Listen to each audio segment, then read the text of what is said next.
เป็นศาสนาสำหรับชาติเราศาสนาในสมัยนี้เป็นของที่แยกจากชาติไม่ได้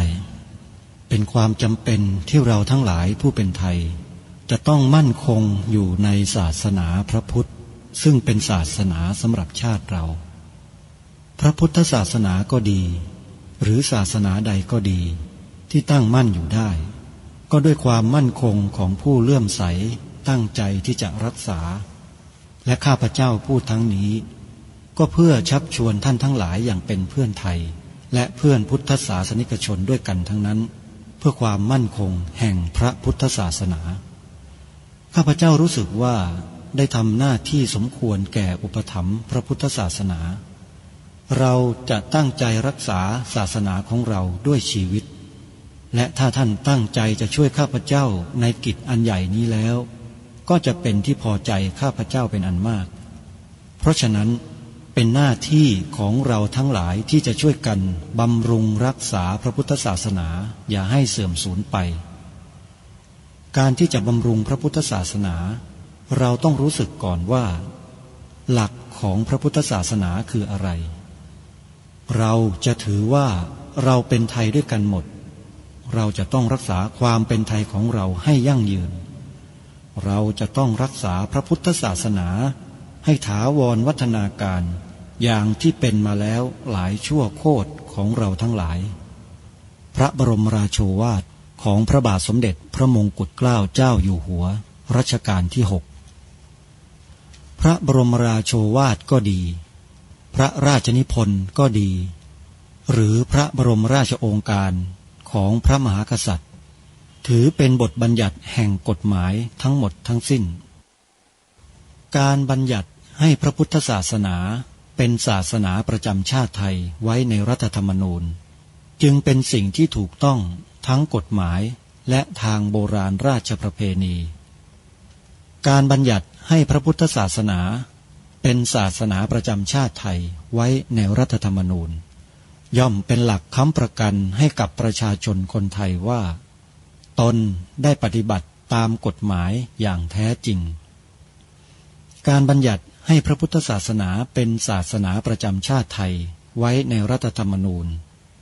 มิได้เป็นการลิดรอนสิทธิเสรีภาพของผู้ใดแต่เป็นการยืนยันความจริงตามกฎหมายและประวัติศาสตร์ชาติไทยการบัญญัติให้พระพุทธศาสนาเป็นศาสนาประจำชาติไทยไว้ในรัฐธรรมนูญจะทำให้พระพุทธศาสนาได้รับการอุปถัมภ์และคุ้มครองจากรัฐดุจเดียวกันกับที่องค์พระมหากษัตริย์ทรงกระทำมาการบัญญัติให้พระพุทธศาสนาเป็นศาสนาประจำชาติไทยไว้ในรัฐธรรมนูญจะป้องกันพระพุทธศาสนาไม่ให้ถูกลัทธินิกายนอกศาสนากระทำการใดๆได้ด้วยอุบายต่างๆนานาการบัญญัติให้พระพุทธศาสนาเป็นศาสนาประจำชาติไทยไว้ในรัฐธรรมนูญ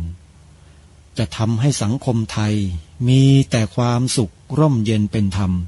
ทั้งต่อคนศาสนาอื่นและคนสัญชาติอื่นได้อย่างแท้จริงแต่ถ้าไม่บัญญัติให้พระพุทธศาสนาเป็นศาสนาประจำชาติไทยไว้ในรัฐธรรมนูญในอนาคตประเทศไทยจะต้องตกอยู่ในสถานะเดียวกันกับพื้นที่3จังหวัดชายแดนภาคใต้อย่างสาธุชนเป็นปกติทุกวันจันทร์ถึงวันศุกร์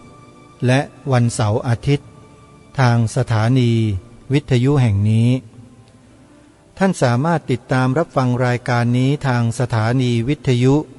พระพุทธศาสนาแห่งชาติประจำจังหวัดต่างๆดังนี้สถานีวิทยุพระพุทธศาสนาแห่งชาติประจำจังหวัดเชียงใหม่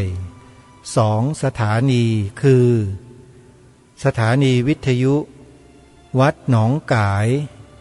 อำเภอแม่แตงจังหวัดเชียงใหม่คลื่น FM 99.75 เมกะเฮิรตซ์ออกอากาศทางสถานีวิทยุแห่งนี้ในเวลา 9 นาฬิกาและสถานีวิทยุวัดฝายหิน อำเภอเมืองจังหวัดเชียงใหม่คลื่น FM 104.50 เมกะเฮิรตซ์ออกอากาศในเวลา 11 นาฬิกาสถานีวิทยุพระพุทธศาสนาแห่งชาติประจำจังหวัดเลยวัดป่าจริยธรรมอำเภอนาด้วงจังหวัดเลยคลื่น FM 96.50 เมกะเฮิรตซ์ออกอากาศที่คลื่นนี้เวลา 10 นาฬิกาวัดศรีอุดมวงศ์ตำบลศรีสงครามอำเภอวังสะพุงจังหวัดเลยคลื่น FM 101.75 เมกะเฮิรตซ์เคยออกรายการเวลา 9 นาฬิกาสถานีวิทยุพระพุทธศาสนาจังหวัดกาฬสินธุ์วัดอารามมงคลอำเภอยางตลาดจังหวัดกาฬสินธุ์คลื่น FM 89 เมกะเฮิรตซ์ออกอากาศรายการนี้เวลา 9 นาฬิกาสถานีวิทยุพระพุทธศาสนาแห่งชาติประจำจังหวัด101วัดบ้านปลาคูนอำเภอโพนทรายจังหวัด101คลื่น FM 104.50 เมกะเฮิรตซ์ออกรายการนี้เวลา 13 นาฬิกาสถานีวิทยุพระพุทธศาสนาประจำจังหวัดสุพรรณบุรีคลื่นวัดสามชุกอำเภอสามชุกจังหวัดสุพรรณบุรีคลื่น FM 100.25 เมกะเฮิรตซ์ออกรายการคดีโลกคดีธรรมในเวลา 10 นาฬิกาและ 20 นาฬิกาของทุกวันและยังมีสถานีวิทยุเครือข่ายที่รับสัญญาณออกอากาศทางสถานีวิทยุต่างๆอีกหลายสถานีท่านสาธุชนสามารถติดตามรับฟังได้ผ่านแอปพลิเคชันที่ชื่อว่าวิทยุพุทธศาสนาทั่วไทยใครที่บอกให้ผู้อื่นดาวน์โหลดแอปพลิเคชันนี้ผู้ที่บอกนั้นจะได้อานิสงส์แห่งบุญไปกับผู้ที่ติดตามรับฟังธรรมะผ่านแอปพลิเคชันที่เราแนะนำนั้นด้วย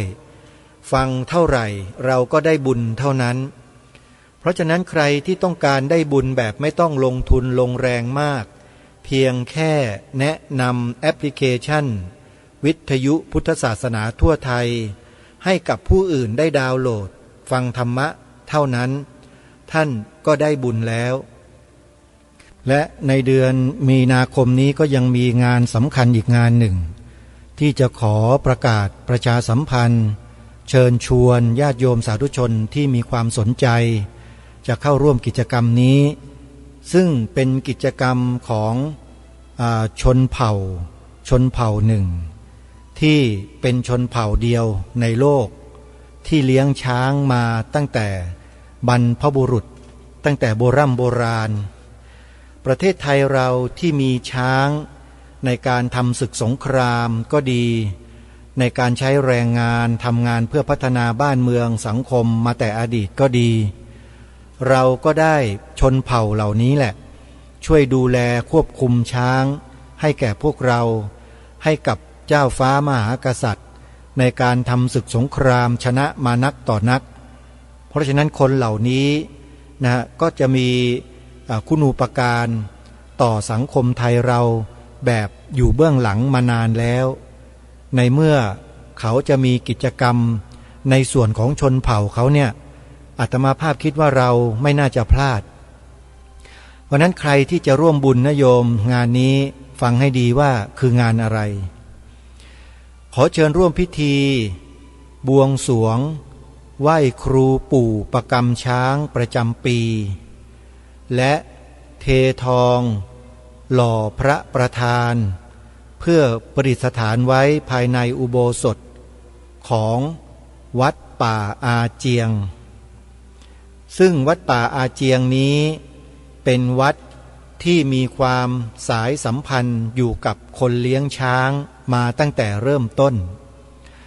เจ้าอาวาสคือท่านพระครูสมุคำหารปัญญาทโรท่านเป็นพระที่อนุรักษ์การเลี้ยงช้างแบบโบราณไว้ได้เป็นอย่างดีที่สุดในประเทศไทยขณะนี้ในฐานะที่อาตมาภาพมีความรู้จักและคุ้นเคยกับท่านเป็นการส่วนตัวก็ได้พูดคุยได้สนทนากับท่านมาหลายต่อหลายครั้งท่านก็ได้เล่าความในใจหลายประการที่เคยเกิดขึ้นกับชีวิตของท่านเนี่ยให้อาตมาภาพหรือกระผมเนี่ยฟังมาโดยตลอดแล้วก็เกิดความเข้าใจซึ่งกันและกันขึ้นมาก็เลยปวารณาตัวกับท่านว่าถ้าทางวัดป่าอาเจียงมีงานอะไรที่เกี่ยวกับทางวัดและเกี่ยวเนื่องกับช้างเนี่ยขอให้ทางวัดได้บอกข่าวแจ้งให้ผมทราบผมจะได้ช่วยประชาสัมพันธ์บอกข่าวเล่าให้กับประชาชนพี่น้องคนไทยเราได้เดินทางเข้าไปมีส่วนร่วมเพราะฉะนั้นในงานพิธีบวงสรวงไหว้ครูปู่ประกำช้างประจำปีเป็นประเพณีของชนเผ่ากุยหรือส่วยเลี้ยงช้างโยมแบบโบราณเดิมๆเลยก็อยากจะให้พวกเราเนี่ยได้ไปร่วมกิจกรรมนี้กันและจะมีการพิธีเททองหล่อพระประธานประจำอุโบสถของวัดป่าอาเจียงด้วยแล้วเราก็จะได้ไปร่วมสร้างพระพุทธรูปเป็นองค์พระประธานของอุโบสถร่วมกันและขณะเดียวกันก็จะได้ร่วมสร้างอุโบสถของวัดป่าอาเจียงไปด้วยและในงานนี้ก็มีพิธีพุทธาภิเษกวัตถุมงคลด้วยวิชาคาถาคชศาสตร์4ภาษาเพื่อจะทำและสร้างขึ้นมาเพื่อแจกแก่ผู้ที่ทำบุญกับทางวัดไม่ได้จำหน่ายนะโยมทำบุญใครทำบุญกับทางวัดก็จะได้รับสิ่งที่เป็นวัตถุมงคลเหล่านี้ให้ติดตัวเพื่อป้องกันภัยอันตรายต่างๆตามความเชื่อของโบราณทางวัดก็จะได้จัดสร้างขึ้นในโอกาสนั้นด้วยถ้าใครสนใจที่จะร่วมบุญเป็นเจ้าภาพสร้างพระประธานประจำอุโบสถก็ดีสร้างอุโบสถก็ดีหรือจะเข้าร่วมกิจกรรมงานไหว้ครูบวงสรวงปู่ประกำช้างประจำปีของทางวัดก็ติดต่อโดยตรงที่เจ้าอาวาสท่านพระครูสมุหารปัญญาทโรได้เลย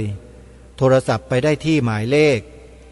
064282422หรือ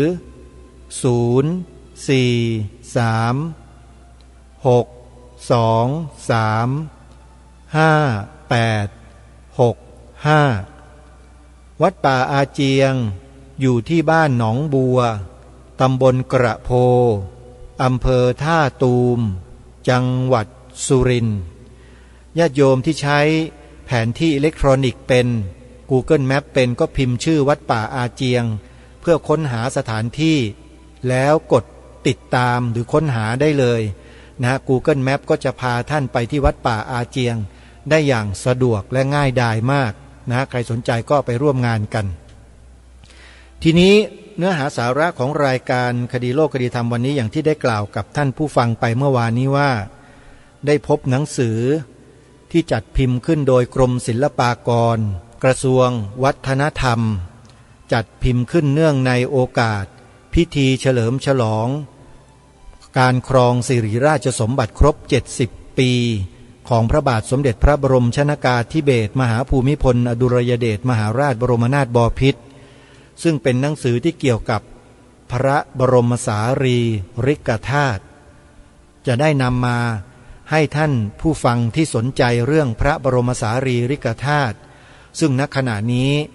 ชาวไทยในประเทศไทยกำลังให้ความสนใจกับพระบรมสารีริกธาตุอย่างมาก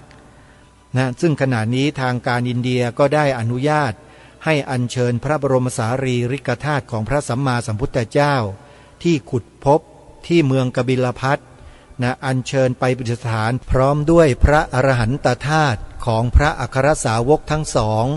คือพระสารีบุตรและพระโมคคัลลานะไปประดิษฐานอยู่ตามที่ต่างๆที่ได้กำหนดไว้ซึ่งในขณะนี้พระบรมสารีริกธาตุได้ประดิษฐานอยู่ที่วัดมหาวนารามจังหวัดอุบลราชธานีญาติโยมชาวจังหวัดอุบลราชธานีทราบข่าวแล้วก็ขอเชิญนะโยมนะจะประดิษฐานไว้ที่อุบลราชธานีถึงวันที่13มีนาคมนี้เท่านั้น4วันนะโยมใครที่มีโอกาสก็เดินทางไปกราบสักการะบูชากันได้ที่วัดมหาวนารามจังหวัดอุบลราชธานีที่ผ่านมาที่จังหวัดเชียงใหม่ก็ประสบความสำเร็จมีญาติโยมพุทธบริษัทชาวจังหวัดเชียงใหม่และใกล้เคียงเดินทางมากราบสักการะกันเป็นจำนวนมากทีเดียวนะฮะทีนี้ก่อนที่เราจะมาฟังข้อมูลเกี่ยวกับพระบรมสารีริกธาตุที่เกี่ยวเนื่องกับสถาบันพระมหากษัตริย์ไทยของเราโดยเฉพาะองค์พระมหากษัตริย์รัชกาลที่9ซึ่งพระองค์ได้ทรงมีพระมหากรุณาธิคุณเสด็จพระราชดำเนินทรงบรรจุพระบรมสารีริกธาตุ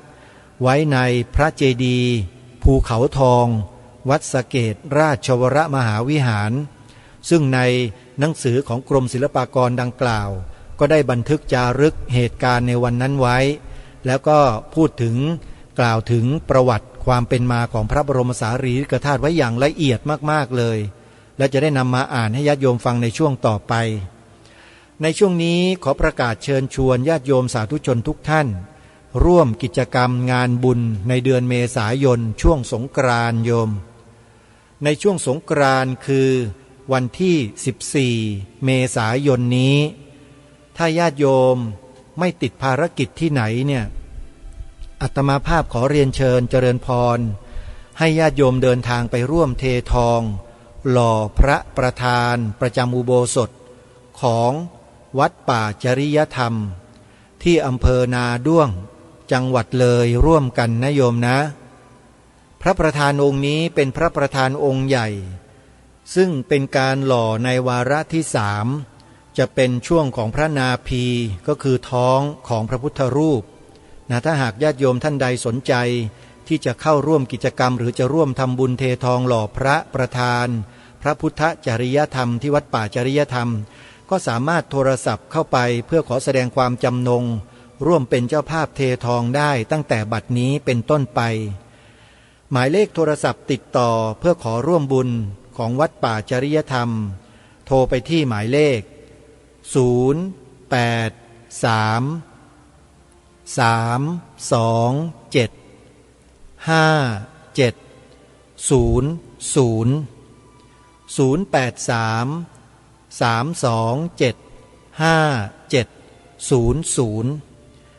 และในขณะเดียวกันในเดือนมีนาคมนี้ที่วัดหนองกายอำเภอแม่แตงจังหวัดเชียงใหม่จัดงานทอดผ้าป่าเพื่อสนับสนุนงานเผยแผ่ธรรมของวัดหนองกายทางสถานีวิทยุแล้วก็มีการมอบพระศรีวลีให้กับบรรดาเจ้าภาพนำไปถวายตามวัดต่างๆด้วยใครที่จะสนใจร่วมกิจกรรมนี้ให้โทรศัพท์เข้าไปสอบถามรายละเอียดที่วัดหนองกายโดยตรงที่หมายเลขโทรศัพท์081-765-6469หรือ083-789-3642ขออนุโมทนาสาธุทีนี้เราก็จะมาศึกษาเรียนรู้ประวัติความเป็นมาของพระบรมสารีริกธาตุจากหนังสือที่มีชื่อว่าพระบรมสารีริกธาตุจัดพิมพ์ขึ้นโดยกรมศิลปากรกระทรวงวัฒนธรรมเนื่องในโอกาสการจัดงานฉลองสิริราชสมบัติครบ70ปีและหนังสือนี้ในภาพมีพระบรมฉายาลักษณ์องค์พระบาทสมเด็จพระเจ้าอยู่หัวรัชกาลที่9ขณะที่พระองค์เสด็จพระราชดำเนินมาทรงบรรจุพระบรมสารีริกธาตุ ไว้ภายในเจดีย์ภูเขาทองวัดสะเกษราชวรมหาวิหารโยมซึ่งผู้ที่ยืนอยู่บริเวณในภาพนี้อาตมาภาพก็มองเห็นนายกรัฐมนตรีก็คือจอมพลป.พิบูลสงครามนะฮะน่าจะอยู่ในช่วงประมาณปีพระพุทธศักราช 2497 นะตามที่บันทึกไว้ใต้ภาพพระบรมฉายาลักษณ์พระบาทสมเด็จพระเจ้าอยู่หัวเสด็จพระราชดำเนินไปทรงประกอบพิธีบรรจุพระบรมสารีริกธาตุเพื่อประดิษฐานบนองค์พระบรมบรรพตวัดสะเกษราชวรมหาวิหารเมื่อวันที่ 22 มกราคม พระพุทธศักราช 2497 นี่ก็เป็นภาพที่ทางกรมศิลปากรได้นำมาจัดพิมพ์ไว้ที่บริเวณด้านหน้าของหนังสือนะฮะเป็นภาพของพระองค์ท่านซึ่งเป็นภาพที่พระองค์กำลังทรงบรรจุพระบรมสารีริกธาตุลงไว้ภายในภาชนะที่ทางคณะเจ้าหน้าที่ได้จัดเตรียมไว้นะฮะแล้วก็มีจารึกอยู่ที่ใต้พระบรมฉายาลักษณ์ดังกล่าวและต่อจากนั้นมาก็จะมีคำฉัน14เป็นวสันตดีลกนะฮะได้นิพนธ์เอาไว้ผู้นิพนธ์ก็คือข้าราชการกระทรวงวัฒนธรรมเขานิพนธ์ไว้อย่างไรลองมาดูกันนะฮะ70เฉลิมนวมรัตน์ประลุพัฒน์พิบูลผลไพร่ฟ้าคณานิกรชนสุขด้วยอุดมธรรมภูมิพุทธศาสตร์ประเทืองทนุงเนื่องเจริญนำบรรเจิดประจักษ์จิตประจำจิระร่มละอองบุญเบื้องบารมีกสิเกษตรสุประเทศทวีคุณแหล่งล่าวราธิกวิรุณทิพลาภนิรันดรสวมสิทธิทิศรวมสุภพสวัสดิ์ดิพิพัฒน์พิพิธพรทีคาวรายุอดิศรสิริราชมหายศูนย์ธรรมรงถวันอธิปัตย์รุจิรัตน์นิราดูลโศกสางรสายพิคณะศูนย์ชยโสตสมานฉันท์เลิกมิ่งสุมงคละสมัยอดิไสยประเสริฐศัพท์ปราโมทย์มโนดอภินันท์กิจชื่นชโยเทินด้วยเกล้าด้วยกระหม่อมขอเดชะข้าพระพุทธเจ้าปวงข้าราชการกระทรวงวัฒนธรรมแล้วก็มีชื่อในวงเล็บนายบุญเตือนศรีวรพจน์ผู้เชี่ยวชาญด้านอักษรศาสตร์กรมศิลปากรเป็นผู้ประพันธ์แล้วก็มีภาพพระเจดีย์ในพระบรมมหาราชวังนะญาติโยมแล้วก็มีคำปรารภของท่านพลเอกประยุทธ์จันทร์โอชานายกรัฐมนตรีเนื่องในโอกาสจัดพิมพ์หนังสือพระบรมสารีริกธาตุเมื่อปีพระพุทธศักราช 2559 แล้วก็มีการลงนามของท่านเป็นลายเซ็นนะฮะทีนี้มาดูสารของรัฐมนตรีว่าการกระทรวงวัฒนธรรมขออภัยทีนี้เรามาดูสารของรัฐมนตรีว่าการกระทรวงวัฒนธรรมที่ท่านได้เขียนขึ้นในการมงคลนี้ว่าอย่างไรเป็นข้อความที่เราจะต้องให้ความสำคัญเพราะถือว่าเป็นงานระดับชาติของเราเนื่องในโอกาสมหามงคลที่พระบาทสมเด็จพระปรมินทรมหาภูมิพลอดุลยเดชทรงครองสิริราชสมบัติครบ70ปีพุทธศักราช 2559 นับเป็นวาระสำคัญยิ่งในประวัติศาสตร์ของชาติพระสงฆ์นิกรชาวไทยทุกหมู่เหล่าต่างมีความปีติโสมนัสเป็นล้นพ้นรัฐบาลโดยหน่วยงานต่างๆทั้งภาครัฐและภาคเอกชนจึงพร้อมใจกันจัดงานเฉลิมพระเกียรติพระบาทสมเด็จพระเจ้าอยู่หัวน้อมเกล้าน้อมกระหม่อมถวายเป็นราชสักการะ นับตั้งแต่พระบาทสมเด็จพระเจ้าอยู่หัวเสด็จเถลิงถวัลย์ราชสมบัติเมื่อวันที่ 9 มิถุนายน พระพุทธศักราช 2489 ตราบจนปัจจุบันนับเป็นระยะเวลาถึง 70 ปีพระราชกรณียกิจน้อยใหญ่นานับประการที่ทรงพระอุตสาหวิริยะบำเพ็ญล้วนอำนวยประโยชน์เกื้อกูลแก่ประเทศชาติและประชาชนชาวไทยให้มีความผาสุกร่มเย็นพระราชปณิธานอันแน่วแน่ที่จะพัฒนาประเทศชาติให้เจริญมั่นคงทั้งทางด้านเศรษฐกิจและสังคมทั้งพระปรีชาญาณอันล้ำเลิศและพระมหากรุณาธิคุณอันหาที่สุดมิได้ปรากฏเป็นที่ประจักษ์แก่อาณาประชาราษฎร์ด้านศาสนาพระบาทสมเด็จพระเจ้าอยู่หัวทรงเป็นองค์อัครศาสนูปถัมภกทรงทำนุบำรุงและสืบทอดพระพุทธศาสนามาโดยตลอดทรงปกครองบ้านเมืองด้วยหลักทศพิธราชธรรมจึงทรงเป็นธรรมราชาแห่งแผ่นดินไทยกระทรวงวัฒนธรรมสำนึกในพระมหากรุณาธิคุณเป็นล้นพ้นจึงได้มอบหมายให้กรมศิลปากรจัดพิมพ์หนังสือพระบรมสารีริกธาตุเพื่อร่วมเฉลิมพระเกียรติเป็นที่ระลึกในโอกาสมหามงคลที่ทรงครองสิริราชสมบัติครบ70 ปี 9 มิถุนายน พระพุทธศักราช 2559 นี้และขอน้อมเกล้าน้อมกระหม่อมถวายหนังสือพระบรมสารีริกธาตุสนองพระมหากรุณาธิคุณแห่งองค์พระบาทสมเด็จพระเจ้าอยู่หัวและสมเด็จพระนางเจ้าสิริกิติ์พระบรมราชินีนาถกระทรวงวัฒนธรรมหวังเป็นอย่างยิ่งว่าหนังสือนี้จะเป็นอนุสรณียวัตถุซึ่งจะอำนวยประโยชน์ต่อการศึกษาและผู้สนใจโดยทั่วไปลงชื่อนายวีระโรจน์พจนรัตน์รัฐมนตรีว่าการกระทรวงวัฒนธรรมแล้วเดี๋ยวเรามาดูคำนำของอธิบดีกรมศิลปากรท่านกล่าวไว้อย่างนี้ว่าเนื่องในโอกาสมหามงคลเสด็จเถลิงถวัลย์ราชสมบัติครบ70 ปีของพระบาทสมเด็จพระปรมินทรมหาภูมิพลอดุลยเดช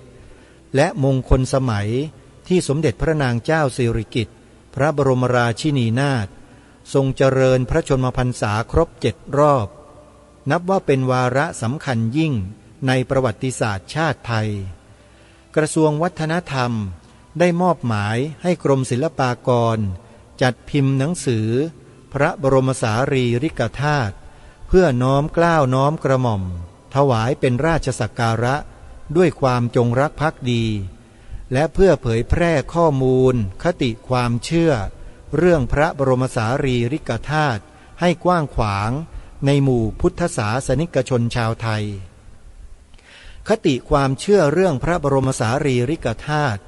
พระมหาธาตุหรือพระธาตุเป็นคติของพุทธศาสนิกชนซึ่งสืบทอดมาจากลังกาตั้งแต่ครั้งพระเจ้าอโศกมหาราชทรงส่งสมณทูตมาเผยแผ่พระพุทธศาสนายังดินแดนสุวรรณภูมิพระเจ้าอโศกมหาราชได้ทรงแบ่งพระบรมสารีริกธาตุไปยังดินแดนต่างๆทั้งทรงสร้างพระสถูปเจดีย์ประดิษฐานพระมหาธาตุไว้หลายแห่งเป็นแบบอย่างให้พระมหากษัตริย์ผู้ทรงเป็นธรรมราชาทรงดำเนินรอยตามนับตั้งแต่พระพุทธศาสนาประดิษฐานในดินแดนสุวรรณภูมิมาเป็นเวลากว่า1,000 ปีพระมหากษัตริย์หลายพระองค์ทรงสถาปนาพระมหาธาตุในเมืองสำคัญสืบเนื่องมาทุกยุคทุกสมัยในรัชสมัยของพระบาทสมเด็จพระปรมินทรมหาภูมิพลอดุลยเดชได้มีการสร้างพระมหาธาตุเจดีย์และบรรจุพระบรมสารีริกธาตุไว้ณสถานที่สำคัญหลายแห่ง นับเป็นพระราชกรณียกิจ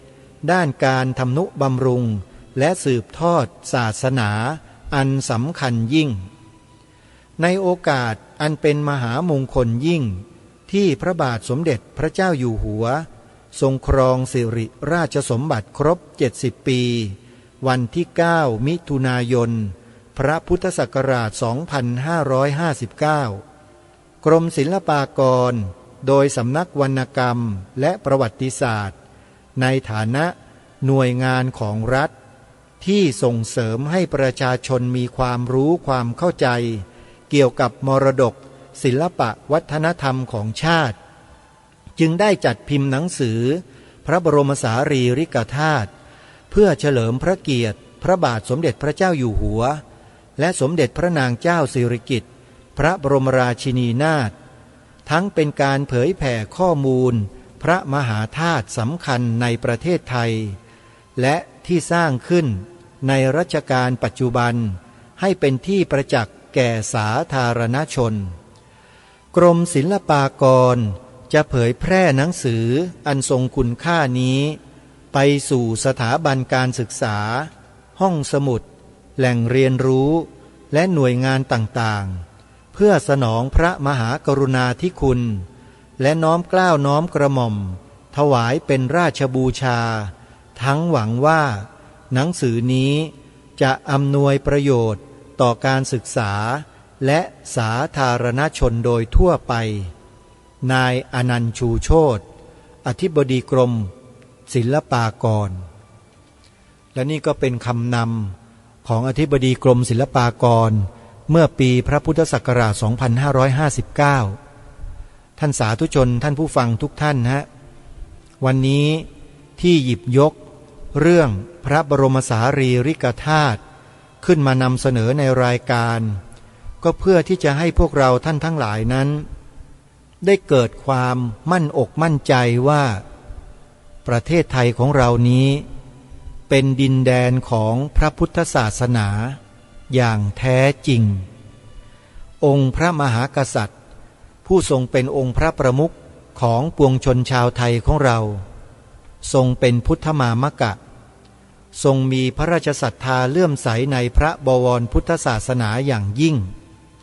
และพระองค์ทรงบำเพ็ญพระราชกุศลในพระบวรพุทธศาสนาเป็นปกติในฐานะที่เราเป็นพระสงฆ์นิกรชาวไทยเป็นพระสงฆ์นิกรของพระองค์ท่านเราจะต้องน้อมรำลึกถึงพระมหากรุณาธิคุณของพระองค์ท่านในข้อนี้ให้จงหนักทำไมจึงให้พวกเราเน้นในเรื่องเหล่านี้เพราะในเรื่องเหล่านี้เป็นสาเหตุที่ทำให้ประเทศไทยเราอยู่รอดปลอดภัยเป็นเอกราชนครมาได้จนถึงวันนี้สิ่งที่กล่าวนี้ก็คือพระพุทธศาสนานั่นเองถ้าประเทศไทยเราไม่ได้มีพระพุทธศาสนาเป็นเสาหลักของชาติบ้านเมืองมาแต่อดีตป่านนี้ประเทศไทยเราคงไม่ได้อยู่อย่างสงบร่มเย็นเป็นสุขเหมือนอย่างทุกวันนี้ได้คงจะไม่แตกต่างอะไรจากประเทศพม่าไม่แตกต่างอะไรจากประเทศลาวไม่แตกต่างอะไรจากประเทศกัมพูชาที่มีการฆ่าล้างเผ่าพันธุ์กันเป็นว่าเล่นที่ผ่านมาแต่ประเทศไทยเราไม่เคยประสบปัญหาการฆ่าล้างเผ่าพันธุ์หรือเข็นฆ่ากันในชนเผ่าในแผ่นดินเดียวกันเลย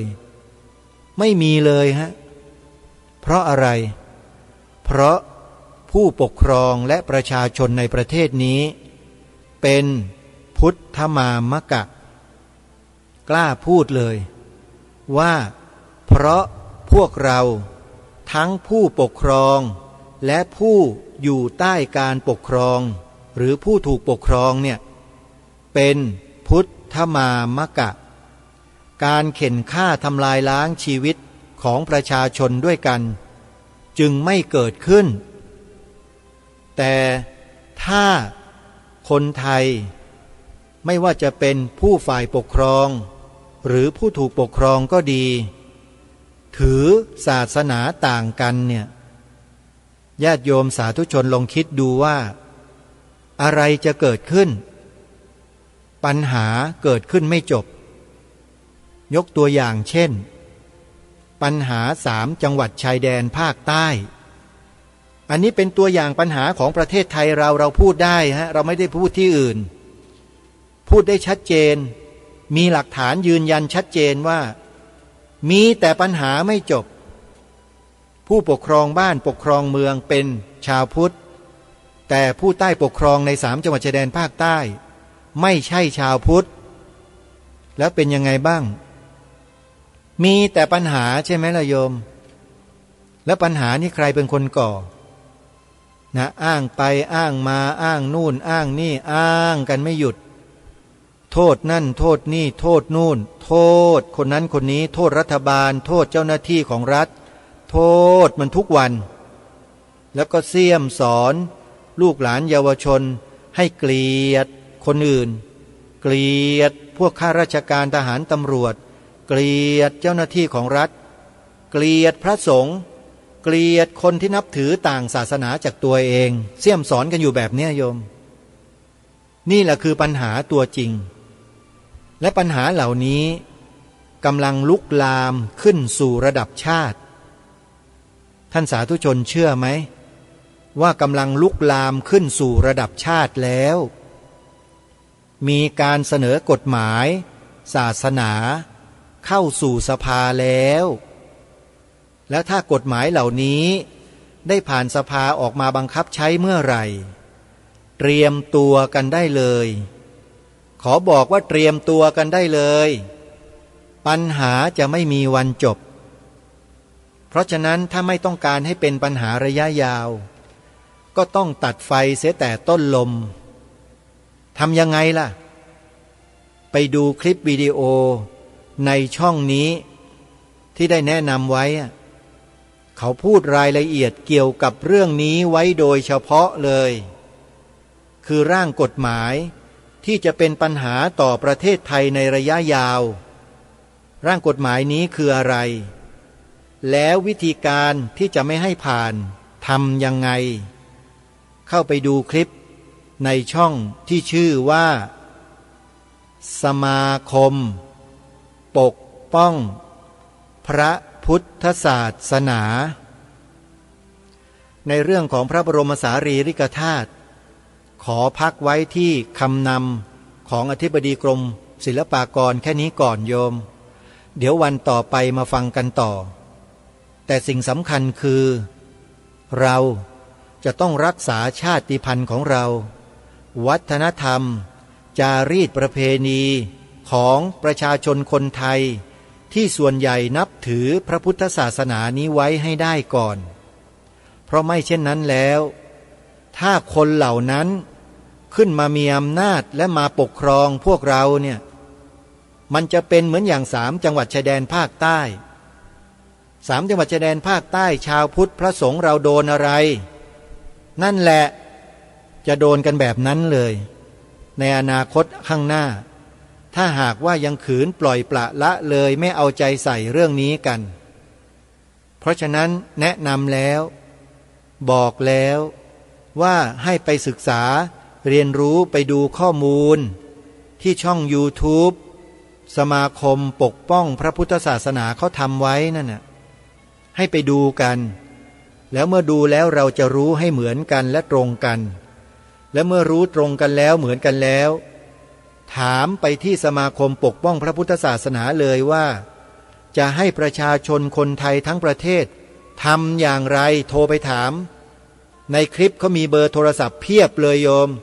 โทรถามได้เลยแล้วถ้าเข้าเป็นสมาชิกได้ยิ่งดีโยม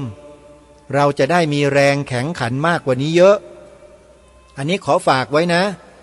ให้ทุกท่านตัดสินใจกันเองวันนี้เวลาของรายการหมดท่านผู้ฟังต้องขอสมมุติยุติรายการไว้แต่เพียงเท่านี้พบกับรายการได้ใหม่ในวันต่อไปขอความสุขความสวัสดีในธรรมแห่งองค์สมเด็จพระบรมศาสดาสัมมาสัมพุทธเจ้าจงปรากฏเกิดมีขึ้นในจิตใจของท่านผู้ฟังทุกท่านทุกคนเทินขอเจริญพร